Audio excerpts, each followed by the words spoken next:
माननीय सभापति महोदय, आज महामहिम राष्ट्रपति जी के इस अभिभाषण पर जब हम उसका समर्थन करने के लिए खड़े हुए हैं तो एक अभूतपूर्व और अलग अनुभूति होती है, क्योंकि यह इस नए संसद भवन में राष्ट्रपति का पहला अभिभाषण है।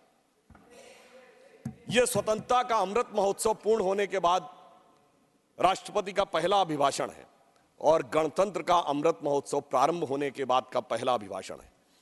और अधिक सुखद संयोग यह है कि यह उस संसद भवन के नए परिसर में हो रहा है जिसका श्री गणेश चतुर्थी को हुआ था और जिसमें पहला बिल नारी शक्ति वंदन अधिनियम पारित हुआ था और वहां पर देश की पहली महिला अनुसूचित जनजाति के वर्ग से आने वाली महामहिम राष्ट्रपति जी के द्वारा इस अभिभाषण को प्रस्तुत करना और भी सुंदर सुखद संयोग बनाता है।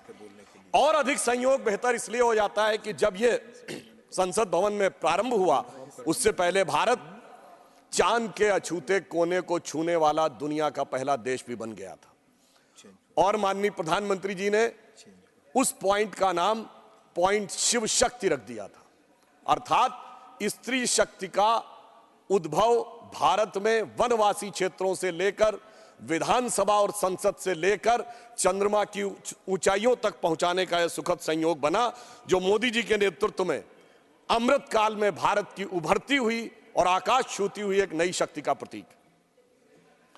परंतु यह अमृत काल आया है तो यह आत्मसम्मान का एक नया स्वरूप भी लाया है। अब किंग जॉर्ज की जगह इंडिया गेट के सर्किल पर नेताजी सुभाष चंद्र बोस की मूर्ति है। एक नहीं, सभी प्रधानमंत्रियों का संग्रहालय है। साहिबजादों की स्मृति में, जिसका उल्लेख किया है महामहिम राष्ट्रपति जी ने, वीर बाल दिवस भी है। बिरसा मुंडा जी के जन्मदिन के ऊपर जनजातीय गौरव दिवस भी हुआ है, संविधान दिवस भी है, विभाजन विभीषिका दिवस भी है। अर्थात भारत की समस्त स्थितियों को संवैधानिक स्थिति देकर यह सुखद संयोग आया है। देश की अर्थव्यवस्था आज तेजी से बढ़ रही है। G20 में हम सबसे तेजी से बढ़ती हुई अर्थव्यवस्था है। 5G रोल आउट करने में हम पहले देश बन गए हैं और ब्रिटिश काल का किंग्सवे कांग्रेस के शासनकाल में राजपथ से होते हुए अब कर्तव्य पथ हो गया है। अब लोक रेस कोर्स रोड लोक कल्याण मार्ग हो गया है। इंडियन पैनल कोड भारतीय न्याय संहिता हो गई है और मुगल गार्डन भी अब अमृत उद्यान हो गया है। और इस बात की स्वीकारोक्ति सिर्फ भारत ही नहीं, पूरी दुनिया कर रही है। वर्ल्ड इकोनॉमिक फोरम के चीफ बॉर्ज ब्रेंडे ने कहा है कि India is going towards the exponential growth with peace and no conflict. Investment in R&D and infrastructure is going in such a way that can make India a $10 trillion economy in a decade. ये world Economic Forum के chief कहते हैं। और Bill Gates ने यह कहा है कि जो इंडिया ने डिजिटल सिस्टम स्थापित किया है वो पूरी दुनिया के लिए अनुकरणीय है। चैथम हाउस थिंक टैंक ने एक आर्टिकल में कहा है कि G20 showcases the power of new emerging India। और तो और हमारे सबसे बड़े प्रतिद्वंदी प्रतिस्पर्धी देश माने जाने वाले चाइना के ग्लोबल टाइम्स ने भी मान लिया आखिर में 2 जनवरी 2024 को अपने एक आर्टिकल में यह स्वीकार कर लिया कि मोदी जी के आने के बाद भारत में अर्थव्यवस्था और विकास बहुत तेजी से आगे बढ़ा है। जितनी भी रेटिंग वाली एजेंसीज हैं, Fitch, Moody, IMF, World Bank, Standards and Poor's, ये सब 6.7 से लेके 7.8% तक भारत को बढ़ता हुआ ग्रोथ रेट दिखा रही है। इन सब के अनुसार भारत इस समय वर्ल्ड की सबसे बड़ी प्रमुख इकोनॉमीज में सबसे तेजी से आगे बढ़ रहा है। और सभापति महोदय, मैं कहना चाहूंगा, अब तो इस नए संसद भवन के ऊपर जो भारत के राजकीय चिन्ह के शेर हैं वो भी नई आभा से दिखाई लगने लगे हैं, क्योंकि हमारे बहुत से विरोधी कोर्ट चले गए थे कि शेर कुछ ज्यादा आक्रामक दिख रहे हैं, क्योंकि इनको चाहिए था कि शेर भी बिल्ली जैसे चाहिए थे। परंतु अब संसद भवन में एक ऐसा शेर बैठा है जिसकी वजह से अब किसी की भारत की तरफ आंख उठाने की हिम्मत नहीं है, जो इस भाव में विश्वास करते हैं, न विक्रमार्जितो सिंहस्य क्रियते मृगः विक्रमार्जित राजस्य स्वयमेव मृगेंद्रता। तो भारत की जो मृगेंद्रता है वो उठकर सामने आ रही है। परंतु मैं माननीय सभापति जी कहना चाहूंगा कि इसकी शुरुआत कहां से हुई। 16 मई 2014 को जिस दिन इस देश में सरकार बदली, उस दिन जनादेश जो मोदी जी के नेतृत्व में स्पष्ट बहुमत में हमें मिला, वो सिर्फ सरकार बदलने के लिए नहीं था, विचार बदलने के लिए था और व्यवस्था बदलने के लिए था। और इसके लिए मैं कोट करना चाहूंगा लंदन का संडे गार्डियन, जिन्होंने हम पे हुकूमत की थी, उनके अखबार को कोट करता हूं।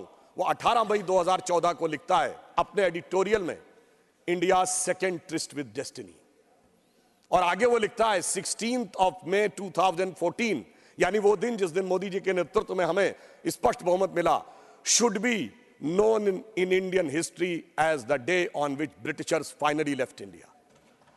और आगे वो कहता है कि उसका कारण यह है कि आजादी के बाद लंबे समय तक उन विचारों का शासन रहा जिनके ऊपर ब्रिटिश उपनिवेशवादी मानसिकता की विरासत का प्रभाव था, परंतु पहली बार एक ऐसे विचार के हाथ में पूर्ण सत्ता आई है। अटल जी के जमाने में पूर्ण सत्ता नहीं थी, हमारे हाथ में पूर्ण सत्ता आई है, जो अपने इंसेप्शन और इंस्पिरेशन दोनों में पूर्णता भारतीय है और ब्रिटिश कॉलोनियल लीगेसी से कोई उसका मतलब नहीं है।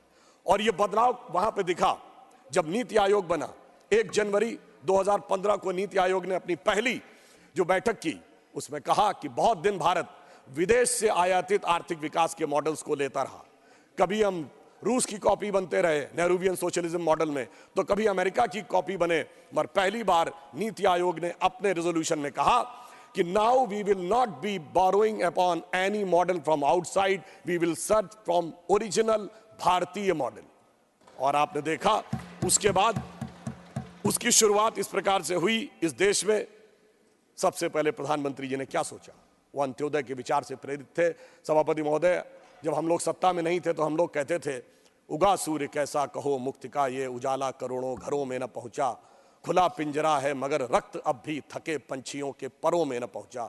तो प्रधानमंत्री जी ने सबसे पहले यह इंश्योर किया जन धन योजना लाके कि गरीबों के पास अकाउंट होने चाहिए, और आज 54 करोड़ अकाउंट हैं, तो थके पंछियों के परों में सीधा वह रक्त पहुंचे जिसमें ना कोई कट हो ना किसी अन्य प्रकार की चीज। फिर चाहे 11 करोड़ लोगों को शौचालय देना हो, 4 करोड़ गरीब लोगों को आवास देना हो। और इसके द्वारा बढ़ते हुए हमारे कई विरोधी लोग कहते हैं कि साहब रोजगार और व्यवसाय में स्थिति ठीक नहीं है, तो मैं बताना चाहता हूं कि 2014 में employ EPFO, employees provident fund account, यानी कर्मचारी भविष्य निधि खाता, कोई कर्मचारी बनेगा तभी अपना भविष्य निधि खाता बनवाएगा, क्योंकि वो भी पैसा डालेगा और उसका एम्प्लॉयर भी पैसा डालेगा। 2014 में 11 करोड़ थे, आज 27 करोड़ है। तो इसका मतलब 16 करोड़ लोग ऐसे हुए जिनके की खाते इस दरमियान बने, तो उसमें एम्प्लॉयर भी है, एम्प्लॉय भी है। इसका मतलब रोजगार के सृजन की दिशा में एक महत्वपूर्ण स्थिति आने वाले टाइम में आई। और हमारे तिरुचि शिवाजी कई बार कह रहे थे डेट के बारे में, तो मैं बताना चाहता हूं भारत दुनिया की समस्त अर्थव्यवस्थाओं में डेट टू GDP रेशियो में सबसे बेहतर स्थिति में है। आप China, America, Japan, France, Germany, किसी से भी तुलना कर लीजिए, हम डेट टू GDP रेशियो में सबसे बेहतर स्थिति में है। पर्सनल डेट में हम सबसे बेहतर स्थिति में है। 73% लोग ऐसे हैं भारत में जिन्होंने कोई पर्सनल डेट नहीं ले रखा है। तो इसीलिए IMF ने हमारी अर्थव्यवस्था की वो तारीफ भी की है।